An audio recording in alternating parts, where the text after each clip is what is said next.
அனைவருக்கும் இனிய வணக்கங்கள்.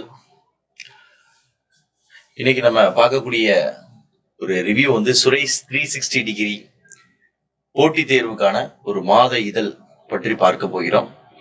இந்த மாத இதழ் ஜனவரி 2024 அன்று வெளியிடப்படுகிறது. இது எந்த இஷ்யூஸை கவர் பண்ணிருக்குன்னா டிசம்பர் மாதம் 2023 பதிப்பு 19. இந்த மேகசின் நம்ம இதுக்கு முன்னாடி வெறும் பிடிஎஃப் வடிவில் மட்டும் கொடுத்துட்டு இருந்தோம். ஸோ நிறைய மாணவர்கள் இந்த புத்தக வடிவில் ஒரு மேகசின் வடிவில் வேணும்னு கேட்டதுனால இந்த மேகசின் இப்போ முழுதாக உங்களுக்கு ஹார்ட் காப்பியாக என்ன பண்றாங்கன்னா இஷ்யூ பண்ணிட்டு இருக்காங்க, பிரிண்ட் பண்ணி கொடுத்துட்டு இருக்காங்க. Both Tamil and English language இது அவைலபிளா இருக்கு. போட்டித் தேர்வுக்கான மாத இதழ்கள் அப்படிங்கிறது இன்னைக்கு காலகட்டத்தில் ரொம்ப சுருங்கி போயிடுச்சு. பொதுவாக கரண்ட் அஃபேர்ஸை பொறுத்த வரைக்கும் பிடிஎஃபாவே படிச்சு நம்ம பழகிட்டோம். இன்றைக்கு சூழல்ல போட்டித் தேர்வுக்கு மேகசின் இருக்குதா அப்படிங்கிறது ரொம்ப கம்மி. முன்னாடி எல்லாம் பாத்தீங்கன்னா மேகசின் எடுத்து புக் மாதிரி வரும், அந்த பிரிண்ட் எடுத்து புக் வாங்கிட்டு படிப்பாங்க, அண்டர்லைன் பண்ணி. இப்போ ஃபுல்லாமே போன்லயே படிச்சுட்டு போயிடணும். பட் ஒரு ப்ராப்பரா மேகசின் அப்படிங்கிறது இன்னைக்கு வரைக்கும் போட்டித் தேர்வு டிஎன்பிஎஸ்சி அப்படின்னு சொன்னோம்னா இன்னைக்கு அவைலபிளா இருக்கான்னு கேட்டா கிடையாது. அப்படி ஒரு மேகசின் தான் என்ன பண்றோம், நம்ம 360 டிகிரிக்கு டெவலப் பண்ணி வெளியே கொடுத்துட்டு இருக்கோம். இந்த இஷ்யூஸ் பொறுத்த வரைக்கும் பாத்தீங்கன்னா டிசம்பர் மந்தோட கரண்ட் அஃபேர்ஸ் ரிலேட்டடா டாபிக்ஸ் கவர் பண்ணி பிளஸ் அதுல என்னன்னா ஒரு 145 மல்டிபிள் சாய்ஸ் கொஸ்டினையும் பின்னாடி கொடுத்துருக்கோம். அது போக இந்த மேகசின்ல டிஎன்பிஎஸ்சி 2023-24 ஆனுவல் பிளானர் அவைலபிளா இதோட அட்டாச் பண்ணிருக்கு. Eminent person, sports, historical, political, general administration, welfare, economic issues, science and tech எல்லாத்தையும் உள்ளடக்கிய ஒரு பகுதி. ஸ்பெசிபிக்கா இந்த மேகசின்ல சத்தியாகிரகம், வைக்கம் சத்தியாகிரகம் அப்படிங்கிற ஒரு ப்ரொட்டஸ்டோடைய அந்த நூற்றாண்டு கொண்டாட்டத்தின் சிறப்பு விஷயங்கள் அனைத்தையும் இதுல உள்ளடக்கி கொடுத்துருக்காங்க. பொதுவாக இது 360 டிகிரின்னு வெறும் டிஎன்பிஎஸ்சிக்கு மட்டும் இல்ல, ஜென்ரலி ஃபோக்கஸ் டிஎன்பிஎஸ்சி. பட் இருந்தாலும் இது உங்களுக்கு பொதுவாகவே அனைத்து விதமான போட்டித் தேர்வுக்கும் பயன்படும் எண்ணம் இந்தியா முழுவதும் இருக்கக்கூடிய செய்திகளையும் கவர் பண்ணி தான் கொண்டு வந்திருக்காங்க. ஃபர்ஸ்ட் இந்த மேகசினுடைய இண்டெக்ஸ் பார்ட் நான் ரிவ்யூ பண்றேன். காம்படிட்டிவ் எக்ஸாமினேஷன் பொறுத்த வரைக்கும் சிலபஸ்ங்கிறது ரொம்ப முக்கியம். பட் இருந்தாலும் இந்த மேகசின்ல பாத்தீங்கன்னா ஃபர்ஸ்ட் ஒரு ஸ்டேட்டோடைய ஸ்டாட்டிஸ்டிக்ஸ் கொடுத்துருக்காங்க. ஏதோ ஒவ்வொரு மேகசின்லயும் ஒவ்வொரு மாநிலத்துடைய புள்ளி விவரங்கள் இருக்கும். இப்ப இந்த டிசம்பர், அடுத்த ஜனவரி, பிப்ரவரி ஒவ்வொரு மாநிலம். ஸோ ஃபர்ஸ்ட் நம்ம கேரளா மாநிலத்தை பற்றியுள்ள புள்ளி விவரங்களையும் படிக்கும். இது ஒரு ஆல் இந்தியா போக்கஸ்ல கொடுத்துருக்காங்க. உங்களுக்கு யூபிஎஸ்சி கூட இந்த மேகசினை பயன்படுத்தலாம் அப்படின்னு சொல்லி தேசிய சின்னத்துல ஏதாவது ஒரு தேசிய சின்னத்தை பத்தி ஒரு எக்ஸ்பிளனேஷன் இருக்கும். இது போக புகழ்பெற்ற நபர்கள், இடங்கள், புத்தகங்கள், விளையாட்டு போன்றவற்றை கொடுத்துட்டு வரிசையா அவங்களுக்குள்ள போறாங்க. ஃபர்ஸ்ட் பாருங்க, புகழ்பெற்ற நபர்கள் பொறுத்த வரைக்கும் இந்த நோபல் பரிசு பெற்ற முகமது யூனுஸ் பற்றி, ரைமதியா கியூரியா பற்றி, புத்தினி மஞ்சினியாவின் பற்றி கொடுத்திருக்காங்க. இது போக விளையாட்டு பொறுத்த வரைக்கும் கேலோ இந்தியா பேரா கேம்ஸ் நடந்திருக்கு. அப்புறம் ஹாக்கி ஸ்டார் விருதுகள், இந்த மாதிரி முக்கியமான விருதுகள். இப்போ கொடுத்திருக்கிற சர்வதேச நிகழ்வுகள்ல விருதுகள்னு பாத்தீங்கன்னா சாகித்ய அகாடமி விருதுகள் கூட கொடுத்திருக்காங்க. தமிழ்நாட்டுல ஒரு புத்தகம் கூட வாங்கிருந்துச்சு, நீர்வழிப்படும். அறிவியல் சமூக விருதுகள், தேசிய விளையாட்டு விருதுகள், திரைப்பட விழா விருதுகள், தேசிய இளைஞர் விருது, MS சுவாமிநாதன் விருதுன்னு வரிசையா விருதுகளை கொடுத்திருக்கிறாங்க. இது போக வரலாறு மற்றும் வரலாற்று நிகழ்வுகள், இதுலதான் நமக்கு வைக்கம் போராட்டம் அப்படிங்கிற ஒரு விஷயத்த பத்தி பாக்குறோம். அது போக அரசியல் கட்சிகள், அரசியல் அமைப்புகள், ஒரு ஆல் ஓவர் இந்தியா போக்கஸ் பண்ணி இந்த மேகசின் என்ன பண்ணிருப்பாங்க, அதுல கொடுத்திருப்பாங்க. வெறும் தமிழ்நாடு மட்டும் சார்ந்த செய்திகள் மட்டும் இல்லாம இந்தியா முழுவதும் இந்த பாருங்க, இந்த இடத்துல பொது விழிப்புணர்வு மற்றும் பொது நிர்வாகத்துல இந்தியா முழு என்ன செஞ்சிருக்காங்க. தெலுங்கானாவில் உள்ள மத்திய பழங்குடியினர் பல்கலைக்கழகம், NCRB அறிக்கை. அடுத்தது நலன் சார்ந்த திட்டங்கள், மத்திய அரசுடைய ஸ்கீம்ஸ் என்ன இருக்கு, மாநில. பொதுவாக ஒரு காம்படிட்டிவ் எக்ஸாம் ஜென்ரலி நீங்க ஒரு அட்மினிஸ்ட்ரேட்டிவ் பர்பஸ் இருக்கக்கூடிய ஒரு தேர்வுகள்ல ஏதாவது ஒரு தேர்வு நீங்க போனீங்கன்னா அங்க மத்திய அரசு மாநில அரசுடைய திட்டங்கள் கொஞ்சம் கேட்பாங்க. சுகன்யா சம்ருதி யோஜனா என்ன, மகாத்மா காந்தி தேசிய ஒரு வேலை வாய்ப்பு உறுதி சட்டத்தின் செயல்திறன். இந்த சட்டம் போடப்பட்ட காலத்துல பல்வேறு விமர்சனங்கள் இருந்தாலும் இது எப்படி எஃபெக்டிவா இருக்குங்கிறத மானிட்டர் பண்ணிட்டே இருக்காங்க. அடுத்த சிரேஷ்டா திட்டம், பிரயாஸ் திட்டம், ஜல்ஜீவன் திட்டம், மாநில அரசோட மக்களுடன் முதல்வர் திட்டம் நடந்துட்டு இருக்கு. இப்போ ஆன்கோயிங் ப்ராசஸ். ஒரு சில மாவட்டங்கள்ல பெண்டிங் இருக்கிற மாவட்டங்கள், தூத்துக்குடி போன்ற மாவட்டங்கள்ல வெள்ளம் காரணமாக இந்த திட்டம் நடக்காம இருந்துச்சு. பட் இப்போ நடந்துட்டு இருக்கு, அதை பத்தி கொடுத்துருக்காங்க. அப்புறம் புவியியல், அடுத்தது புவியியல் குறிகள் என்னென்ன கொடுத்துருக்காங்க அதை பத்தி உள்ளதை படிக்கிறோம். சுற்றுச்சூழல், என்விரான்மெண்டல், உங்களுக்கு யூபிஎஸ்சி பிளஸ் குரூப் 1 எக்ஸாமுக்கு இது ஒரு தனி பேப்பர், சுற்றுச்சூழல், அதை பத்தி கொடுத்துருக்காங்க. வால்மீகி புலிகள் காப்பகம், நம்தாபா பறக்குமணிகள் பற்றி. அந்த சுற்றுச்சூழல் சம்பந்தப்பட்ட அனைத்து விஷயங்களையும் கொண்டு வந்திருப்பாங்க. அப்புறம் economic and socio economic issues, இந்தியாவுடைய லாஜிஸ்டிக் காஸ்ட் குறையுது, அதுக்காக பாத்தீங்கன்னா பிரதான் மந்திரி கதிமான் சக்தி யோஜனான்னு ஒரு திட்டம் கொண்டு அதை பத்தி எல்லாம் உள்ள இருக்கு. இப்போ 16வது நிதி ஆணையத்தை பற்றியுள்ள செய்திகள் கொடுத்திருக்கிறாங்க. அப்புறம் சயின்ஸ் அண்ட் டெக், இந்த வருஷத்துல முதல் பல்வேறு ராக்கெட்டுகள் ஏவிட்டு இருக்காங்க, அதை பத்தி கொடுத்திருக்காங்க. PSLV C-58, அப்புறம் பாத்தீங்கன்னா அக்ரோசைட்ஸ், ஹைட்ரஜன் சைனைடு, ஸ்மார்ட் ஸ்கிரீன் தொழில்நுட்பத்துல என்னென்ன வந்திருக்கு அதை பத்திலாம் உள்ள வரிசையா அதுல போகுது. அடுத்தது அனைத்துலக தொடர்புகள், India and foreign relationship. So India Myanmar border, India Myanmar உறவுகள், மாலத்தீவு சர்ச்சைகள், அது போக பாத்தீங்கன்னா இந்தியர்கள் வெளிநாட்டில் சிறையில் இருக்கக்கூடிய இந்தியர்கள் பிரச்சனைகள், இந்த கத்தார் நீதிமன்றத்துலலாம் வெளிநாடு வாழ் இந்தியர்கள் இருந்தாங்க.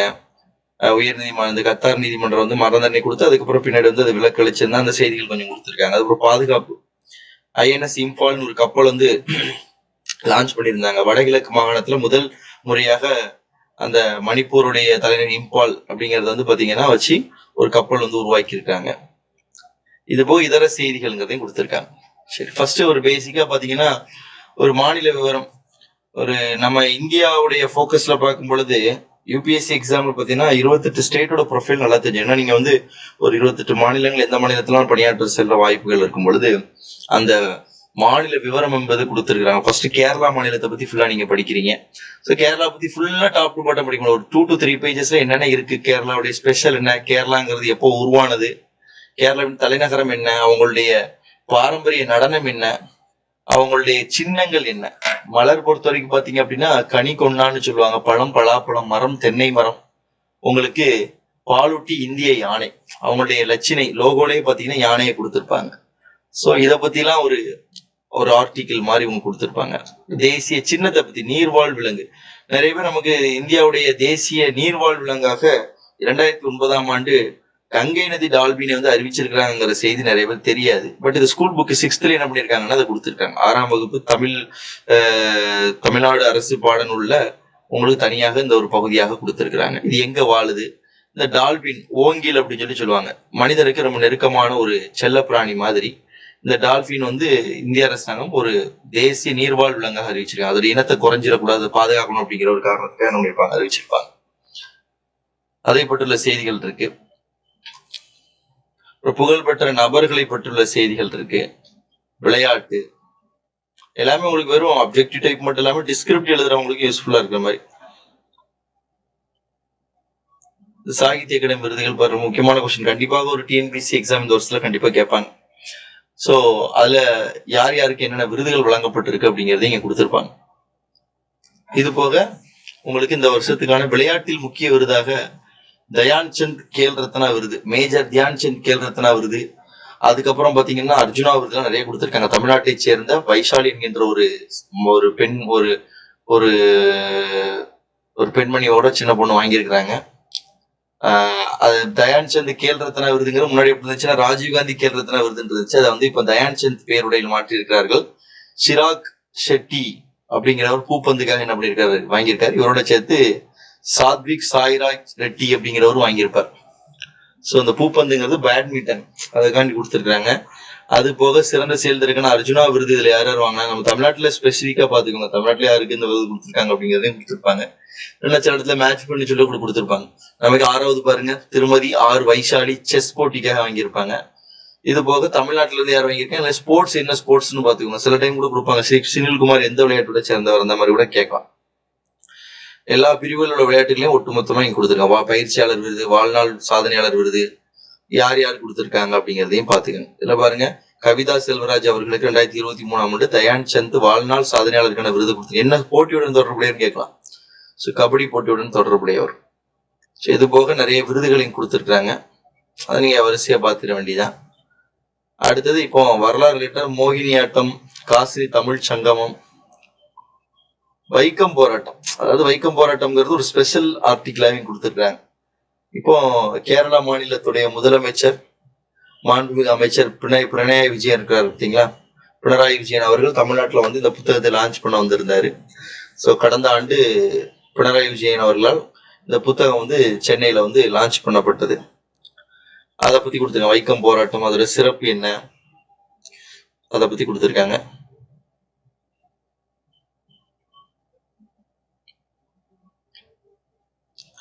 அப்புறம் திட்டங்கள் பத்தி கொஞ்சம் இருக்கும், ஸ்கீம்ஸ் எல்லாம் பாத்துக்கிற மாதிரி இருக்கும்.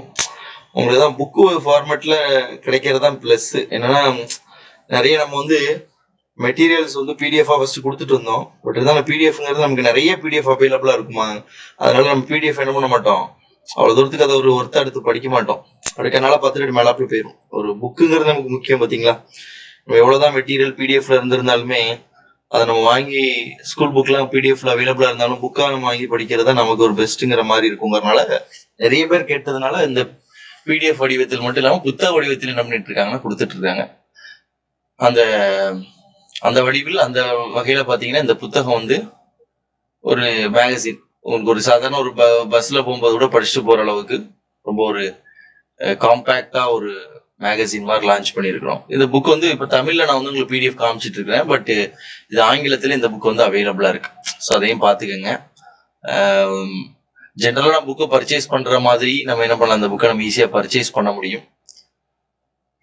ஸோ டாப் டு பாட்டம் இருக்கிற எல்லாத்தையுமே இங்க நம்ம ரிவ்யூ பண்ண முடியாது. இதுல பாத்தீங்கன்னா இந்த ஸ்கீம்ஸ் கூட கேட்கலாம். தமிழ்நாடோட ஸ்பெஷல் ஸ்கீம் இந்த மக்களுடன் முதல்வர் திட்டம். இதுல இந்த கொஸ்டின் கூட எப்படி கேட்கலாம், அதாவது இந்த மக்களுடன் முதல் திட்டத்தின் கீழ் பெறப்படும் மனுக்கள் எத்தனை நாட்கள் தீர்வு செய்யப்படும்? 30 நாட்களுக்குள்ள அந்த மனுக்களை தீர்த்து வைப்பதை நோக்கமாக கொண்டு தொடங்கப்பட்டிருக்கு. இப்ப இதுல முதல் கட்டமா சென்னை, திருவள்ளூர், காஞ்சிபுரம், செங்கல்பட்டு ஆகிய மாவட்டம் சிறப்பு முகாம் நடத்தப்பட்டது. அதற்கு பிறகு இப்ப தமிழ்நாட்டுல 38 மாவட்டங்கள்ல திருநெல்வேலி, தூத்துக்குடி, தென்காசி, கன்னியாகுமரி மாவட்டம் வெள்ளம் இருந்தனால இந்த திட்டத்தை நடத்த முடியல. இப்ப நடந்துட்டு இருக்கு. ஜனவரி மாதம் முழுவதும் இந்த திட்டம் நடந்துட்டு இருக்கு. அதை பத்தி கூட கேட்கலாம்.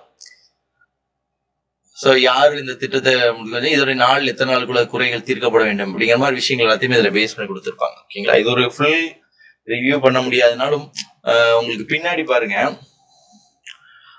டாபிக் வைஸா உங்களுக்கு சிலபஸ் வைஸா உங்களுக்கு 145 கொஸ்டின்ஸ் அப்ஜெக்டிவ் பிரிச்சு கொடுத்துருக்காங்க. அதுக்கு பின்னாடி ஆன்சர் சொல்யூஷனும் கொடுத்துருக்காங்க. இப்போ பப்ளிக் அவேர்னஸ்க்கு கீழே என்னென்ன வருது, இப்போ நீங்க ஃபுல்லா மேகசீனை படிச்சுட்டு பின்னாடி உள்ள மல்டிபிள் சாய்ஸ் கொஸ்டின் ஆன்சர் அடிச்சு பாக்கீங்க. ஓ இதுனா என்ன ஆன்சர் அப்படின்னு ஒவ்வொரு டாபிக்கா. அதுலயும் பாத்தீங்கன்னா ஜாகிரபினா என்னென்ன, இந்த current affair geography related matter, economy related matter. என்னை பொறுத்த வரைக்கும் இந்த பார்ட் தான் ரொம்ப வேல்யூபிளான ஒரு பார்ட் நான் நினைக்கிறேன். ஏன்னா உங்களுக்கு இந்த 145 கொஸ்டின் நீங்க ஆன்சர் வந்து படிக்கிறது தான் ரொம்ப பெஸ்ட் வேயும் கூட. அப்போ நீங்க அந்த முழுக்க ஃபுல்லை படிச்சுட்டு இதுல 145 கரெக்டா போட்டீங்கன்னா அந்த மந்த்ல உள்ள இஷ்யூஸ் ஃபுல்த்தி நீங்க ஸ்ட்ராங்கா படிச்சிட்டீங்கன்னு அர்த்தம். அவ்வளவுதான். ஸோ இது போக நீங்க வெளியே ஏதாவது கரண்ட் இஷ்யூஸை பேப்பர்ல படிக்கிற மேட்ரு, சின்ன சின்ன மேட்ரு கொஞ்சம் இருந்துச்சுன்னா கூட நீங்க ஆட் ஆன் பண்ணி வச்சுக்கிறது பெஸ்ட் வேயா இருக்கும். தேங்க்யூ.